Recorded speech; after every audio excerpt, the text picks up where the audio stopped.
Hello friends, welcome to GATE exercise. अपन बात कर रहे थे इलेक्ट्रोमैग्नेटिक थ्योरी और लास्ट लेक्चर में अपने टू मैक्सवेल इक्वेशन कंप्लीट कर ली थी। फर्स्ट मैक्सवेल इक्वेशन जिसको गोस्टो बोलते हैं उसको अपन ने बहुत डिटेल से समझा था, उसके एप्लीकेशन भी अपने समझे थे। और सेकंड अपन की मैक्सवेल इक्वेशन थी जो कि ओनली स्टैटिक इलेक्ट्रिक फील्ड के लिए वैलिड थी। और मैंने बोला था static electric field is A conservative vector field, मतलब एक कर्ल फ्री वेक्टर फील्ड होती है। उसके बारे में भी अपने बहुत डिटेल से उसके सारे रिजल्ट की बात मैंने कर दी थी। देखो, मैक्सवेल की टू इक्वेशन तो इलेक्ट्रिक फील्ड के लिए एप्लीकेबल है और पीछे वाली टू जो मैक्सवेल इक्वेशन है वो ओनली मैग्नेटिक फील्ड के लिए एप्लीकेबल है। तो इलेक्ट्रिक फील्ड के लिए जो मैक्सवेल इक्वेशन बनी थी उसकी बात अपन ने कर ली थी। आज अपन बात करेंगे जो मैक्सवेल इक्वेशन मैग्नेटिक फील्ड के लिए बनी है उसके बारे में बात करने वाले हैं। तो मैक्सवेल इक्वेशन पे बात करने से पहले थोड़ी मैग्नेटिक फील्ड की बात कर लेते हैं। मैग्नेटिक फील्ड का सोर्स क्या होता है और उसकी कुछ प्रॉपर्टीज की बात करते हैं, फिर अपन डायरेक्ट मैक्सवेल इक्वेशन पे जंप करेंगे। आज अपन कंप्लीट करेंगे तीसरी एंड चौथी मैक्सवेल इक्वेशन। तो आप हेडिंग डालो। सबसे पहले अपन मैग्नेटिक फील्ड की कुछ बेसिक बातें करते हैं। सबसे पहले आप हेडिंग डालो स्टैटिक मैग्नेटिक फील्ड। कैसी मैग्नेटिक फील्ड? सबसे पहले आप हेडिंग डालो स्टैटिक मैग्नेटिक फील्ड। कैसी मैग्नेटिक फील्ड?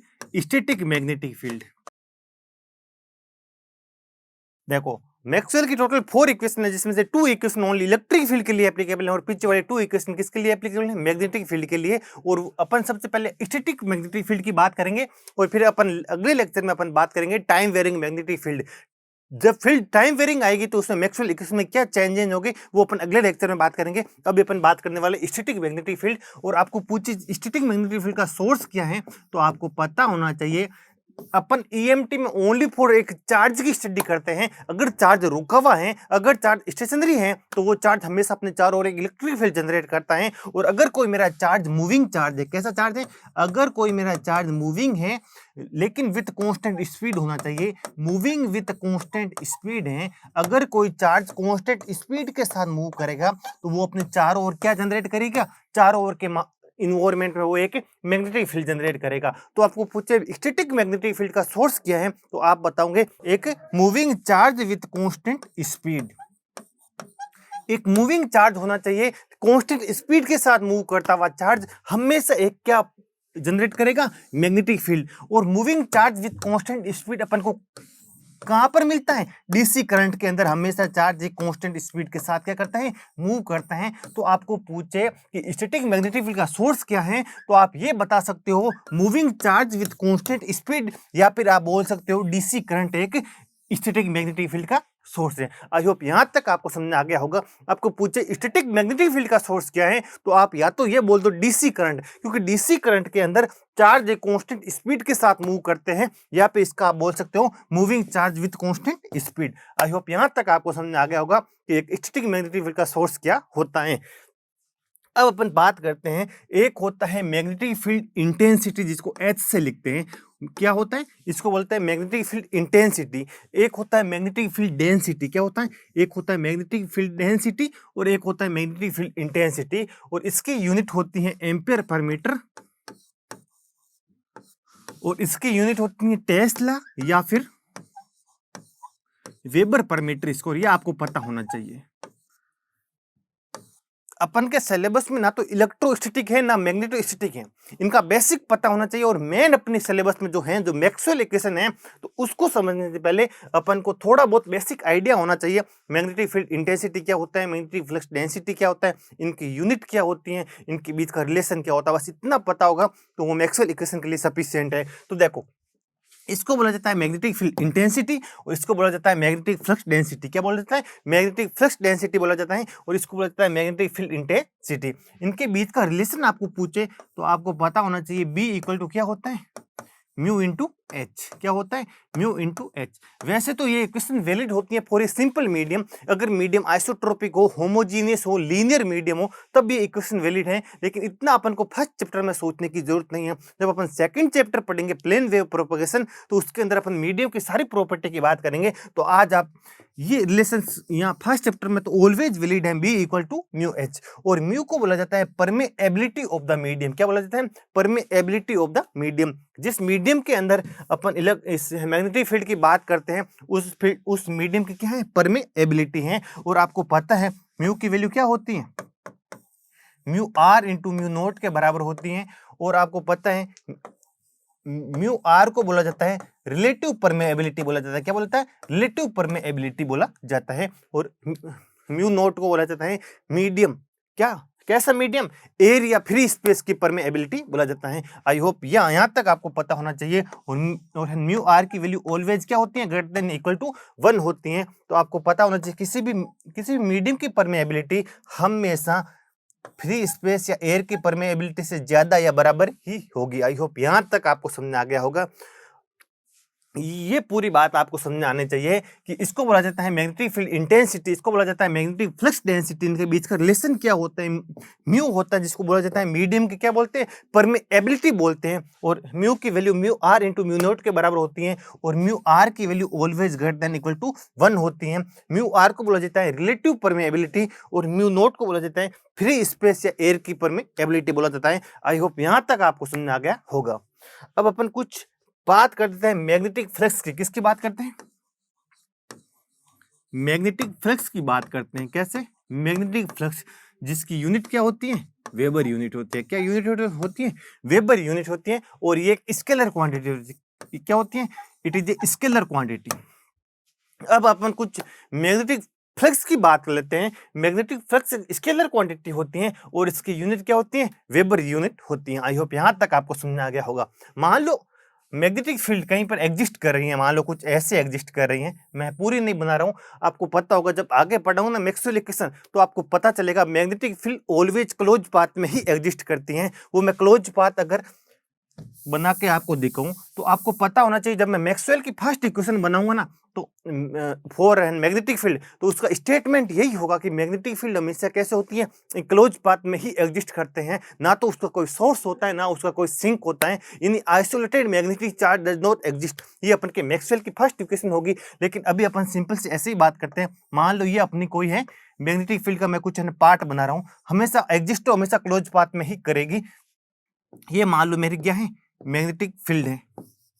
मैग्नेटिक फील्ड को आप बी से भी डिनोट कर सकते हो, एस से भी डिनोट कर सकते हो। बी और एच कुछ नहीं, सेम ही होता है। ओनली फॉर म्यू का मल्टीप्लाई कर, जब मैं एच को म्यू से मल्टीप्लाई करूंगा, एक स्केलर से मल्टीप्लाई करूंगा तो मेरे को क्या मिल जाएगा? बी मिल जाएगा। और लेकिन ये सेम ही होता है। बी और एच किसी से आप डिनोट कर सकते हो। मान लो ये मेरी मैग्नेटिक फील्ड है और इसके अंदर एक ओपन सरफेस एस रख दें। क्या रख दे?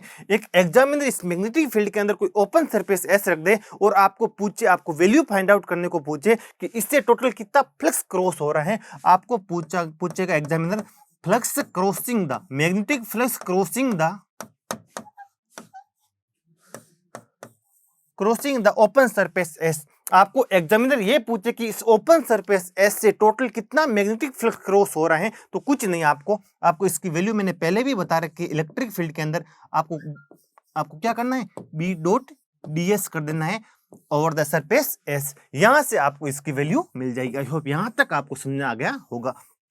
यानी आपको मैग्नेटिक फील्ड के अंदर अगर कोई एक ओपन सरफेस दे दे, क्या दे दे? एक मैग्नेटिक फील्ड के अंदर अगर आपको कोई ओपन सरफेस दे दे और पूछे flux crossing the open surface S कितना होगा तो उसकी value B dot D S के इक्वल होगी। इस इक्वेशन का आप यूज करके, यानी इसका यूज करके आप टोटल इस सरफेस से कितना फ्लक्स क्रॉस होगा उसकी वैल्यू फाइंड आउट कर सकते हो। और flux is basically count the number of lines crossing the surface. Flux किसका मेजरमेंट है? Is basically count the number of lines crossing the surface. अगर किसी ओपन सरफेस से ज्यादा फ्लक्स लाइन, ज्यादा फील्ड लाइंस क्रॉस होगी तो उससे ज्यादा फ्लक्स पास होगा। और अगर किसी सरफेस से कम फ्लक्स लाइन क्रॉस होगी तो उससे कम फ्लक्स क्रॉस होगा। आई होप यहाँ तक आपको समझ आ गया होगा। ये होता है, ये तो किसी ओपन सरफेस, जब मेरी सरफेस ओपन है ना तब अपन इस फॉर्मूले का यूज लगा के अपन उससे टोटल कितना फ्लक्स क्रॉस होगा उसकी वैल्यू फाइंड आउट कर सकते हैं। आई होप यहाँ तक आपको समझ आ गया होगा। आपको पता है बी की यूनिट होती है वेबर पर मीटर स्क्वायर, इसकी यूनिट होती है मीटर स्क्वायर। तो मीटर स्क्वायर से मीटर स्क्वायर क्या हो जाएगा? कैंसिल हो जाएगा और अपन के फ्लक्स की यूनिट क्या आ जाएगी? वेबर आ जाएगी, जो कि एक स्केलर क्वांटिटी है। आई होप यहाँ तक आपको समझ आ गया होगा। अब देखो सेकंड, अब मैं आता हूँ सीधा मैक्सवेल इक्वेशन पे। मैक्सवेल की तीसरी इक्वेशन जो कि मैग्नेटिक फील्ड के लिए एप्लीकेबल है उसकी अपन बात करते हैं। आप हेडिंग डालो Maxwell third equation, Maxwell's third equation. इसका स्टेटमेंट क्या है? इसने बोला कि एक है ना magnetic field is a divergence less field है। इसने क्या बोला? इसने बोला कि magnetic field is a divergence less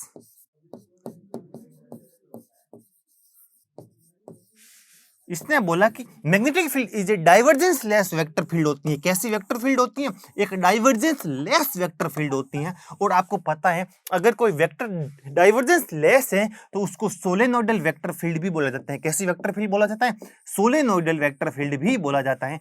I hope यहां तक आपको समझ आ गया होगा, जो कि मैंने बेसिक में के अंदर बताया था। मैक्सवेल की तीसरी इक्वेशन क्या है? मैक्सवेल की तीसरी इक्वेशन आपको यह बताती है कि मैग्नेटिक फील्ड है ना, वो कैसी होगी? हमेशा डाइवर्जेंस लेस होगी। मतलब उसका डाइवर्जेंस ऑलवेज कितना होगा? जीरो होगा। और अगर किसी भी वेक्टर फील्ड का डाइवर्जेंस अगर जीरो होता है तो वो vector field solenoidal vector field भी कहलाती है। कैसी वो है? कैसी वेक्टर फील्ड कहलाती है? वो vector field solenoidal vector field भी कहलाती है। आई होप यहां तक आपको समझ आ गया होगा। इसका स्टेटमेंट क्या है? मैक्सवेल थर्ड इक्वेशन में मैक्सवेल ने बोला कि जो मैग्नेटिक फील्ड है वो हमेशा कैसी होगी? डाइवर्जेंस लेस होगी। मतलब वो हमेशा कैसी होगी? एक सोलेनोइडल वेक्टर फील्ड होगी। आई होप यहां तक आपको समझ आ गया होगा। यानी मैक्सवेल की थर्ड इक्वेशन को अगर मैं बोलूं तो उसके हिसाब से क्या हो जाएगा? यानी किसी भी मैग्नेटिक फील्ड का डाइवर्जेंस हमेशा कितना होगा? जीरो होगा। आई होप यहां तक आपको समझ आ गया होगा। मैक्सवेल की थर्ड इक्वेशन के हिसाब से magnetic field is a divergence less vector field, मतलब it is a solenoidal vector field. I hope यहां तक आपको समझ आ गया होगा। और अगर मैं मैग्नेटिक फील्ड का किसी भी क्लोज सरफेस एस के अवर मैं अगर इसका close surface integral find out करना चाहूं, अगर मैं ये डाइवर्जेंस थ्योरम यूज करूं, अगर मैं इस क्लोज सरफेस के अंदर बाउंडेड वॉल्यूम का यूज करके अगर मैं इस यहाँ पर डाइवर्जेंस थ्योरम यूज करूंगा, तो आपको पता है डाइवर्जेंस थ्योरम क्या होती है? Over the volume V del dot B क्या होता है? डीवी होता है या नहीं होता है? बिल्कुल होता है। और अगर मेरी मैग्नेटिक फील्ड कैसी होती है? डाइवर्जेंस लेस होती है, तो इसकी वैल्यू तो हमेशा कितनी होगी? कितनी होगी? जीरो होगी। मतलब इसकी वैल्यू कितनी मिल जाएगी अपन को? जीरो मिलेगी। हमेशा क्या मिलेगी? जीरो ही मिलेगी। मतलब अपन को क्या मिला? अपन को यह मिला B dot D S always कितना मिलेगा? जीरो मिलेगा। और आपको पता है B dot D S in the case of closed surfaces ये अपन को क्या फाइंड आउट करके देता है? ये फाइंड आउट देता है नेट लिविंग फ्लक्स देता है। हमेशा अपन को क्या देता है? आपको पता है मैंने जब बेसिक बताया था तो मैंने बताया था किसी भी वेक्टर फील्ड अपन ए का किसी ओपन सरफेस एस के ओवर अपन अगर इसका सरफेस इंटीग्रल लेते हैं तो ये तो आपको देता है कितना? फ्लक्स क्रॉस हो रहा है। क्या देता है? Flux crossing the open surface S देता है। ये आपको हमेशा फ्लक्स क्रॉसिंग देता है। मतलब ये ओपन सरफेस है मान लो, और इससे टोटल कितना फ्लक्स क्रॉस होके जा रहा है उसका मेजरमेंट है ये। अगर इन the case of close surface, अगर क्लोज सरफेस के अंदर मैं अगर किसी वेक्टर फील्ड ए का किसी सरफेस एस के ओवर क्लोज सरफेस इंटीग्रल लेता हूं तो ये अपन को देता है नेट लिविंग फ्लक्स देता है। क्या देता है? ये अपन को ऑलवेज नेट लिविंग फ्लक्स देता है। नेट लिविंग फ्लक्स क्या होता है? इसका भी मैंने आपको बहुत अच्छे से समझाया था। ये मान लो अगर कोई क्लोज सरफेस है, इसके अंदर अगर टू फील्ड लाइंस एंटर हो रही हैं और टू फील्ड लाइंस ही बाहर निकल रही हैं, तो यहां से नेट लिविंग फ्लक्स कितना है? यहां पर देखो, जो एंटर हो रही है उसको एंट्रिक फ्लक्स बोलते हैं, जो लिव हो रही है उसको लिविंग फ्लक्स बोलते हैं। तो मेरे को बताओ नेट लिविंग फ्लक्स क्या हो जाएगा? Net leaving flux of the close surfaces, इससे टोटल लिविंग फ्लक्स कितना होगा? नेट लिविंग फ्लक्स होगा living flux minus entering flux. क्या होगा? Entering flux. और जब एंटरिंग फ्लक्स और लिविंग फ्लक्स इक्वल हैं तो अपन का नेट लिविंग फ्लक्स कितना मिलेगा? अपन को जीरो मिलेगा। बिल्कुल मिलेगा या नहीं मिलेगा? बिल्कुल ही मिलेगा। ये आपको समझ आना चाहिए। और अगर किसी क्लोज सरफेस के अंदर है ना लिविंग फ्लक्स ज्यादा है, एंटरिंग फ्लक्स कम है, मतलब अंदर कम फील्ड लाइंस एंटर हो रही हैं, बाहर ज्यादा फील्ड लाइंस निकल रही हैं, ये आपका एंटरिंग फ्लक्स को डिनोट करेगा, ये आपका लिविंग फ्लक्स को डिनोट करेगा। और इस केस में है ना लिविंग फ्लक्स क्या हो जाएगा? एंटरिंग फ्लक्स से क्या होगा? ज्यादा होगा। जबकि इस केस में अपन का एंटरिंग फ्लक्स और लिविंग फ्लक्स आपस में क्या हो रहा था? इक्वल हो रहा था। देखो यहां से कितनी फील्ड लाइंस निकल रही हैं बाहर? इस क्लोज सरफेस से टू फील्ड लाइंस बाहर निकल रही हैं और टू फील्ड लाइंस अंदर एंटर हो रही हैं, तो है ना नेट लिविंग फ्लक्स कितना हो जाएगा? जीरो होगा या नहीं होगा? बिल्कुल जीरो होगा। और इस केस के अंदर नेट लिविंग फ्लक्स क्या आएगा? आपको पॉजिटिव आएगा। इस केस के अंदर नेट लिविंग फ्लक्स क्या आ जाएगा? पॉजिटिव आ जाएगा, क्योंकि इस केस में लिविंग फ्लक्स एंटरिंग फ्लक्स के कंपेयर में क्या है? ज्यादा है। और अगर किसी क्लोज सरफेस के अंदर एंटरिंग फ्लक्स ज्यादा हो और लिविंग फ्लक्स कम हो, तो यहां पर क्या होगा, नेट लिविंग फ्लक्स क्या आएगा, नेगेटिव आएगा। नेट लिविंग फ्लक्स नेगेटिव आने का मतलब ये होता है कि इस क्लोज सरफेस के अंदर नेट फ्लक्स एंटर हो रहा है, न कि नेट फ्लक्स लीव हो रहा है। आई होप यहां तक आपको मैंने समझाया था। और ये है ना, इसको अपन को अगर मेजर करना है तो उसकी क्या होता है, मैंने बताया ए डॉट आप ds करोगे ना तो वो हमेशा आपको नेट लिविंग फ्लक्स ही देगा। क्या देगा, ये आपको हमेशा नेट लिविंग फ्लक्स देगा। और आपको पता है मैग्नेटिक फील्ड के केस में मैग्नेटिक फील्ड क्या होती है, मैग्नेटिक फील्ड होती है डाइवर्जेंस लेस वेक्टर फील्ड। तो उसका किसी भी क्लोज सरफेस एस के अराउंड अगर मैं इसका क्लोज सरफेस इंटीग्रल लूंगा तो ऑलवेज क्या मिलेगा, मेरे को जीरो ही मिलेगा। मतलब मैग्नेटिक फील्ड के अंदर अगर कोई क्लोज सरफेस प्रेजेंट होगी ना तो उससे है ना net leaving flux always zero ही होगा। क्या होगा, नेट लिविंग फ्लक्स हमेशा कितना होगा, जीरो होगा। कितना होगा, जीरो ही होगा। यानी मैग्नेटिक फील्ड के अंदर प्रेजेंट किसी भी क्लोज सरफेस से लीव होने वाला नेट फ्लक्स हमेशा कितना होगा, जीरो होगा। जीरो होने का मतलब क्या है, मैग्नेटिक फील्ड के अंदर किसी भी क्लोज सरफेस के अंदर जितना फ्लक्स एंटर होगा एग्जैक्टली उतना का उतना लीव होगा। यानी इस केस में अपना क्या हो जाएगा, एंटरिंग फ्लक्स इक्वल टू क्या हो जाएगा, लिविंग फ्लक्स होगा या नहीं होगा, बिल्कुल होगा। यानी मैग्नेटिक फील्ड के अंदर अगर कोई भी क्लोज सरफेस में कम इमेजिन करूं, रख देता हूं, तो उससे निकलने वाला नेट लिविंग फ्लक्स हमेशा कितना होगा, जीरो होगा। क्योंकि उसके अंदर जितना फ्लक्स एंटर करेगा उतना को उतना क्या करेगा, लीव करेगा। ये अपन को मैक्सवेल की इस इक्वेशन से अपन को पता चलता है। इस इक्वेशन को बोला जाता है पॉइंट फॉर्म और इसको बोला जाता है इंटीग्रल फॉर्म। आई होप यहां तक आपको समझ आ गया होगा। इसका मतलब क्या होता है, इसको पढ़ना आना चाहिए। इसका मतलब है अगर मैं मैग्नेटिक फील्ड के अंदर कोई भी अगर क्लोज सरफेस अगर मैं इमेजिन करूं तो उससे निकलने वाला नेट लिविंग फ्लक्स ऑलवेज कितना होगा, जीरो होगा। मतलब उसके अंदर जितना फ्लक्स एंटर होगा एग्जैक्टली उतना का उतना उस क्लोज सरफेस एस से फ्लक्स क्या होगा, लिव होगा। आई होप यहां तक आपको समझ आ गया होगा। और फ्लक्स कुछ नहीं है, flux is basically count the number of lines. मतलब जितनी एंटर हो रही है वो एंटरिंग फ्लक्स, जितनी लीव हो रही है वो लीविंग फ्लक्स। आई होप यहाँ से यहाँ पर टू फील्ड लाइंस एंटर हो रही हैं और टू फील्ड लाइन से निकल रही हैं, तो मतलब एंटरिंग फ्लक्स और लिविंग फ्लक्स आपस में क्या हो जाएगा, इक्वल हो जाएगा। और मैग्नेटिक फील्ड के अंदर ऑलवेज क्या होता है, इक्वल होता है। आई होप यहाँ तक आपको समझ आ गया होगा। यानी मैग्नेटिक फील्ड के केस में ऑलवेज किसी भी क्लोज सरफेस से नेट लिविंग फ्लक्स हमेशा कितना होता है, नेट लिविंग फ्लक्स ऑलवेज कितना होता है, जीरो होता है या नहीं होता है, बिल्कुल। इसका मतलब किसी भी क्लोज सरफेस के अंदर एंटरिंग फ्लक्स हमेशा लिविंग फ्लक्स के इक्वल होगा, बिल्कुल होगा। ये अपन की मैक्सवेल इक्वेशन से अपन को पता चलता है कि किसी भी क्लोज सरफेस मैग्नेटिक फील्ड के अंदर रखी हुई किसी भी क्लोज सरफेस से निकलने वाला नेट लिविंग फ्लक्स ऑलवेज कितना होता है, जीरो होता है। आई होप यहां तक आपको समझ आ गया होगा। अब देखो अगर अगर मैं इमेजिन करता हूं यहां पर मेरा मैग्नेटिक फील्ड का क्या है, सोर्स है। ये क्या है, ये मैग्नेटिक फील्ड का सोर्स है। क्या है, सोर्स है। और ये मेरे मैग्नेटिक फील्ड का मैंने इमेजिन कर दिया सिंक है। क्या है, ये मैग्नेटिक फील्ड का सिंक है। तो बताओ मैग्नेटिक फील्ड मान लो यहाँ से स्टार्ट हुई, यहाँ सिंक पे जाके खत्म हो गई, यहाँ स्टार्ट हुई सिंक पे जाके खत्म हो गई, इधर से स्टार्ट हो गई सिंक पे जाके खत्म हो गई, इधर से गई और सिंक पे जाके खत्म हो गई। अपन मैं इमेजिन कर रहा हूँ, ये स्टेटमेंट रॉन्ग है। मैग्नेटिक फील्ड का कोई सोर्स नहीं होता है, कोई सिंक नहीं होता है। लेकिन मैं अगर सोच रहा हूँ, मेरे दिमाग में आया कि मैग्नेटिक फील्ड का सोर्स हो सकता है या नहीं, तो उसकी मैं बात करने वाला हूँ। मैंने यहाँ पर सोच लिया कि मैग्नेटिक फील्ड का एक सोर्स है और यहाँ मैंने सोच लिया मैग्नेटिक फील्ड का एक सिंक है। तो यहाँ से मेरी फील्ड लाइंस निकलेगी और सिंक पे जाके क्या हो जाएगी, खत्म होगी, बिल्कुल। लेकिन अपन को मैक्सवेल इक्वेशन क्या कहती हैं कि आप अगर मैग्नेटिक फील्ड के अंदर कोई भी क्लोज सरफेस अगर आप इमेजिन करोगे, कोई भी क्लोज सरफेस अगर आप इमेजिन करोगे, तो उससे निकलने वाला नेट लिविंग फ्लक्स हमेशा कितना होगा, जीरो होगा या नहीं होगा, बिल्कुल होगा। तो देखो अगर मैं इधर एक क्लोज सरफेस इमेजिन करूं, यहां पर एक क्लोज सरफेस अगर मैंने ऐसे इमेजिन कर दी, तो इसके अंदर एंटरिंग फ्लक्स कितना है, टू फील्ड लाइंस इसके अंदर एंटर हो रही हैं, बिल्कुल एंटर हो रही है। और टू फील्ड लाइंस ही बाहर निकल रही हैं, बिल्कुल निकल रही है।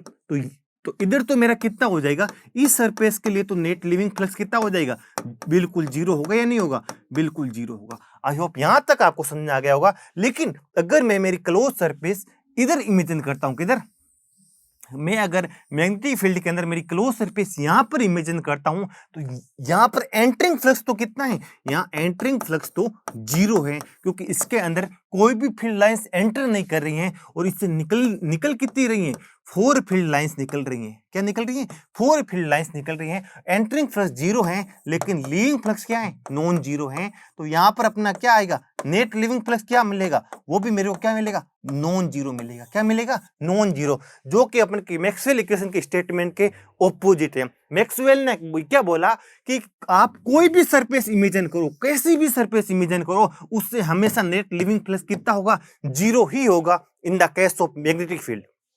इसने क्या बोला, मैग्नेटिक फील्ड के अंदर आप कैसी भी क्लोज सरफेस इमेजिन करो, उससे निकलने वाला नेट लिविंग फ्लक्स कितना होगा, जीरो होगा। मतलब उसके अंदर जितना फ्लक्स एंटर होगा एग्जैक्टली उतना लिव होना पड़ेगा। जबकि अगर मेरा मैग्नेटिक फील्ड का सोर्स होता तो यहां पर मेरे को इस सरफेस की बात करता तो यहां पर मेरे को नेट लिविंग फ्लक्स जीरो नहीं मिलता। जबकि मैक्सवेल ने क्या बोला, आप कैसी भी सरफेस इमेजिन करो, हर एक सरफेस से नेट लिविंग फ्लक्स कितना होगा, जीरो ही होगा। जबकि ये मेरे स्टेटमेंट के क्या आ रहा है, रॉन्ग आ रहा है। और अगर मैं इधर भी इमेजिन कर दूं, एक कोई क्लोज सरफेस इमेजिन कर दूं, यहां पर एंटरिंग फ्लक्स तो कितना होगा, यहां पर एंटर तो हो रहा है फ्लक्स, फील्ड लाइंस एंटर तो हो रही हैं। यहां इसके केस में लिविंग फ्लक्स कितना होगा, वो अपन का जीरो हो जाएगा। और इसके केस में एंटरिंग फ्लक्स क्या होगा, नॉन जीरो होगा। तो यहां पर भी जबकि एंटरिंग और लिविंग फ्लक्स इक्वल होना चाहिए मैक्सवेल इक्वेशन के हिसाब से, कोई भी आप क्लोज सरफेस मैग्नेटिक फील्ड के अंदर इमेजिन करो, उससे निकलने वाला नेट फ्लक्स हमेशा कितना होना चाहिए, जीरो होना चाहिए। मतलब उसके अंदर जितना एंटर करना चाहिए एग्जैक्टली उतना फ्लक्स लीव करना चाहिए। तो यहां पर भी अपन का मैक्सवेल इक्वेशन फेल हो रहे हैं। इस अगर मैं क्लोज सरफेस ऐसे इमेजिन करूं तो भी मेरी मैक्सवेल इक्वेशन फेल हो रही है, यहां पर इमेजिन करूं तो भी मेरी मैक्सवेल इक्वेशन फेल हो रही है। इसका मतलब क्या हुआ, इसका मतलब हो गया मैग्नेटिक फील्ड एक ऐसी फील्ड होगी जिसका ना तो कोई सोर्स होगा ना कोई सिंक होगा। क्योंकि अगर सोर्स हो गया तो मेरी मैक्सवेल इक्वेशन फेल हो जाएगी, अगर सिंक हो गया तो भी मेरी मैक्सवेल इक्वेशन फेल हो जाएगी। आई होप यहां तक आपको समझ में आ गया होगा। तो इस इक्वेशन के हिसाब से मैं अपन को पता है नेट लिविंग फ्लक्स ऑलवेज कितना मिलेगा, मेरे को जीरो ही मिलेगा। Net leaving flux always zero, मतलब जितना एंटर कर रहा है उतना लीव करना पड़ेगा, जितना एंटर करेगा उतना लीव करना पड़ेगा। मतलब मैग्नेटिक फील्ड का ना तो कोई सोर्स हो सकता है ना कोई सिंक हो सकता है। तो यहां से मैं लिख सकता हूं मैग्नेटिक फील्ड इसका है ना तो कोई सोर्स होगा और ना ही कोई सिंक होगा। ये चीज आपको पता होना चाहिए कि इसका ना तो कोई सोर्स होता है ना कोई सिंक होता है। आपको पता है जब किसी फील्ड लाइन का ना तो कोई सोर्स होगा ना कोई सिंक होगा तो वो ऑलवेज क्लोज पाथ में एग्जिस्ट करेगी। ऑलवेज कैसे एग्जिस्ट करेगी, magnetic field lines always exist in close path. I hope यहां तक आपको समझ में आ गया होगा। आपको पता है अगर क्लोज पाथ होगा ना, ऐसे क्लोज पाथ में एग्जिस्ट करेगी ना, तभी तो मैं बोल सकता हूं इसका ना तो कोई सिंक है ना कोई सोर्स है, इसका स्टार्ट ना तो कोई स्टार्टिंग पॉइंट है ना कोई एंडिंग पॉइंट है। तो अगर कहीं पर आपको ना तो सोर्स मिल रहा है ना सिंक मिल रहे हैं तो ऐसी फील्ड लाइंस हमेशा क्लोज पाथ में ही एग्जिस्ट करेगी। आई होप यहां तक आपको समझ में आ गया होगा। यानी मैग्नेटिक फ्लक्स के केस में नेट लिविंग फ्लक्स ऑलवेज कितना होगा, जीरो होगा। नेट लिविंग फ्लक्स ऑलवेज कितना होगा, जीरो। मतलब entering flux equal to living flux होगा, बिल्कुल होगा। इसका मतलब मैग्नेटिक फील्ड का ना तो कोई सोर्स हो सकता है ना कोई सिंक हो सकता है, बिल्कुल। जब कभी भी ना तो कोई सोर्स हो ना कोई सिंक हो तो इसका मतलब वैसी फील्ड लाइंस हमेशा क्लोज पाथ में एग्जिस्ट करेगी। कैसे पाथ में एग्जिस्ट करेगी, क्लोज पाथ में एग्जिस्ट करेगी। या फिर जैसे आपके इलेक्ट्रिक फील्ड के अंदर एक पॉजिटिव चार्ज था एक नेगेटिव चार्ज था, यानी आइसोलेटेड चार्ज है, पॉजिटिव चार्ज एक सोर्स था नेगेटिव चार्ज एक सिंक था, उसी तरीके से अगर मैं बोलूं तो isolated magnetic charge does not exist. ये वाला अपना गेट के अंदर स्टेटमेंट भी आ रखा है, इसको भी आपको पता होना चाहिए कि isolated magnetic charges does not exist. क्या होता है, डज नॉट एग्जिस्ट। अगर आप चाहो कि आपको आइसोलेटेड मैग्नेटिक चार्ज मिले, यानी अलग अलग मिले, आइसोलेटेड मतलब एक सोर्स मिले दूसरा सिंक मिले, तो वो पॉसिबल नहीं है इन the case of magnetic field. जैसे आपको इलेक्ट्रिक फील्ड के अंदर एक पॉजिटिव चार्ज अलग से मिलता है, नेगेटिव चार्ज एक अलग है, वो एक दूसरे से इंडिपेंडेंट है।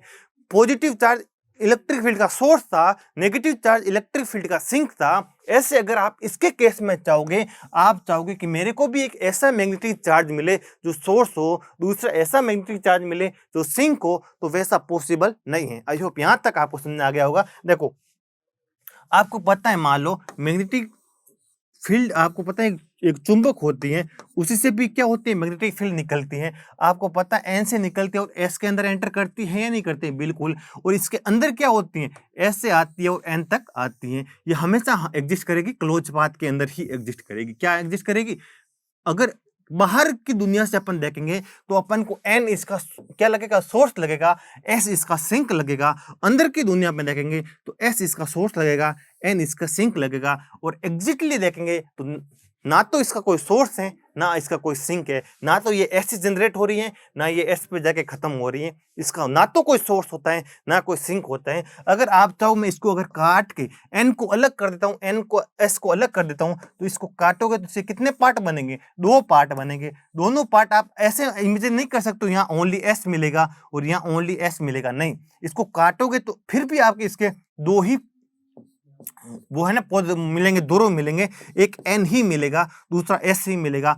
यहाँ पर भी एन और एस ही मिलेगा। ऐसे नहीं कि यहाँ सिर्फ एन मिल जाए, यहाँ सिर्फ एस मिल जाए, ऐसा पॉसिबल नहीं है। यानी isolated magnetic charge does not exist. ये इस मैक्सवेल इक्वेशन का मोस्ट इंपॉर्टेंट स्टेटमेंट है। आई होप यहाँ तक आपको समझ आ गया होगा। इस मैक्सवेल इक्वेशन में आपने क्या सीखा कि magnetic field always divergence less होती है, बिल्कुल। यानी सोलेनोइडल होगी, बिल्कुल। Net leaving flux any close surface always zero होगा, बिल्कुल। मतलब total entering flux total living flux के ऑलवेज इक्वल होगा, बिल्कुल होगा। और सेकंड स्टेटमेंट अपने बात की थी कि इसका ना तो कोई सोर्स होगा, ना कोई सिंक होगा, ऑलवेज क्लोज पाथ में ही एग्जिस्ट करेगी। Magnetic field always close path में ही एग्जिस्ट करती है। आई होप यहाँ तक आपको समझ आ गया होगा। और मोस्ट इंपॉर्टेंट स्टेटमेंट है कि isolated magnetic charge does not exist. I hope यहाँ तक आपको समझ आ गया होगा।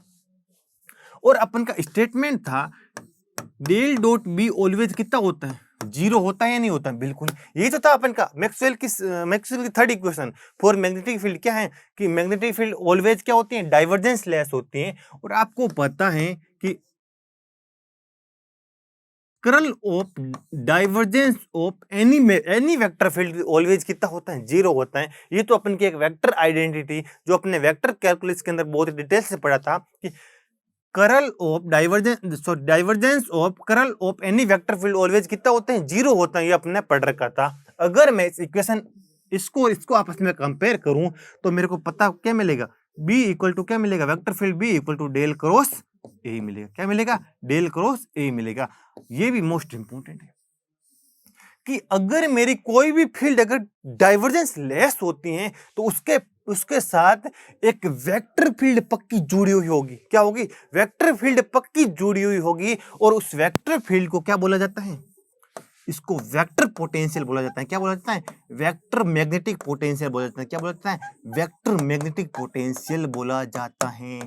आई होप यहां तक आपको समझ आ गया होगा। इसको बोला जाता है वेक्टर मैग्नेटिक पोटेंशियल। जैसे इलेक्ट्रिक फील्ड क्या होती थी, वो होती थी कर्ल फ्री होती थी, तो उसके साथ एक स्केलर इलेक्ट्रिक पोटेंशियल जुड़ा हुआ होता था। उसी तरीके से मैग्नेटिक फील्ड ऑलवेज क्या होती है, डाइवर्जेंस लेस होती हैं, तो उसके साथ एक वेक्टर फील्ड पक्की जुड़ी हुई होगी। और उस वेक्टर फील्ड को क्या बोलते हैं, मैग्नेटिक पोटेंशियल बोलते हैं, वेक्टर मैग्नेटिक पोटेंशियल। यानी किसी भी मैग्नेटिक फील्ड के साथ एक पोटेंशियल जुड़ा हुआ होगा, वो वेक्टर नेचर का होगा, जबकि इलेक्ट्रिक पोटेंशियल एक स्केलर नेचर का होता है। और अगर आपको इसकी कोई यूनिट पूछ ले तो ओनली सिंपली अपन इसकी यूनिट क्या होती है, आपको पता है वेबर पर मीटर स्क्वायर होती है। और आपको पता है इसकी यूनिट क्या होती है, डेल की 1/मीटर होती है। और इसकी यूनिट आपको चाहिए तो आप मीटर से मीटर कैंसिल कर दो, इसकी यूनिट क्या हो जाएगी, वेबर पर मीटर। आई होप यहाँ तक आपको समझ आ गया होगा। यहां तक आई होप आपको समझ आ गया होगा। और इसको बोला जाता है वेक्टर मैग्नेटिक पोटेंशियल बोला जाता है। यहां तक आई होप आपको समझ आ गया होगा। यहां तक आपको कोई डिफिकल्टी नहीं आनी चाहिए कि इसके साथ स्केलर पोटेंशियल जुड़ा हुआ नहीं होता है, स्केलर इलेक्ट्रिक पोटेंशियल होता है, जबकि जो वेक्टर पोटेंशियल क्या होता है, मैग्नेटिक होता है। आई होप यहां तक आपको समझ आ गया होगा। और एक बार एक एग्जाम में स्टेटमेंट आया था कि इसका फिजिकल सिग्निफिकेंस क्या है, A.dl। ए क्या है मेरा, एक उसने बोला था वेक्टर मैग्नेटिक पोटेंशियल। क्या बोला था? वेक्टर मैग्नेटिक पोटेंशियल बोला था। क्या बोला था? Vector magnetic potential. और बोला ये आपको किसका मेजरमेंट है, तो आप ये कर यहाँ स्टोक थ्योरम लगाओगे। क्या लगाओगे? स्टोक थ्योरम लगाओगे। तो आपको पता है स्टोक थ्योरम के हिसाब से ये क्या हो जाएगा, del cross A dot DS होगा या नहीं होगा? बिल्कुल होगा, del cross A dot DS. और आपको पता है डेल क्रॉस ए किसके इक्वल होता है? बी के इक्वल होता है। तो यहाँ आप लिख सकते हो, क्या लिख सकते हो? बी डॉट डीएस लिख सकते हो या नहीं लिख सकते हो? बिल्कुल लिख सकते हो। और ये आपको किसका मेजरमेंट था? ये था flux crossing the open surface S था। ये आपको किसका मेजरमेंट है? Flux crossing the open surface S. Flux crossing the open surface S का मेजरमेंट होता था। तो आप ऐसे भी कैलकुलेट कर सकते हो। और अगर आपको magnetic potential magnetic flux density given ना हो और आपको अगर मैग्नेटिक वेक्टर पोटेंशियल गिवन हो, तो आप net crossing flux the open surface S आप ऐसे भी कैलकुलेट कर सकते हो। आई होप यहां तक आपको समझ आ गया होगा। और यहाँ पर अपन की मैक्सवेल की तीसरी इक्वेशन होती है कंप्लीट। इसके रिजल्ट आपको पता होना चाहिए। एक रिजल्ट तो ये बनता है, आपको पता होना चाहिए, ये तो सिंपल रिजल्ट है, आप फाइंड आउट कर सकते हो, स्टोक थ्योरम यूज करोगे तो आपके सामने आ जाएगा। सेकंड, इसके हिसाब से magnetic field always close path में ही एग्जिस्ट करेगी। मैग्नेटिक फील्ड का ना तो कोई सोर्स होगा ना कोई सिंक होगा। थर्ड चीज, isolated magnetic charge does not exist. Magnetic field always divergence less, मतलब ऑलवेज सोलेनोइडल होगी। Net leaving flux any close surface always कितना होता है? जीरो होता है। ये अपन की मैक्सवेल की तीसरी इक्वेशन होती है कंप्लीट। तो अगले लेक्चर में अपन पढ़ेंगे मैक्सवेल की चौथी इक्वेशन, जिसको एम्पियर्स लॉ बोलते हैं, और उसके एप्लीकेशन की बात करेंगे। तो इस लेक्चर के लिए इतना ही। तो थैंक यू सो मच।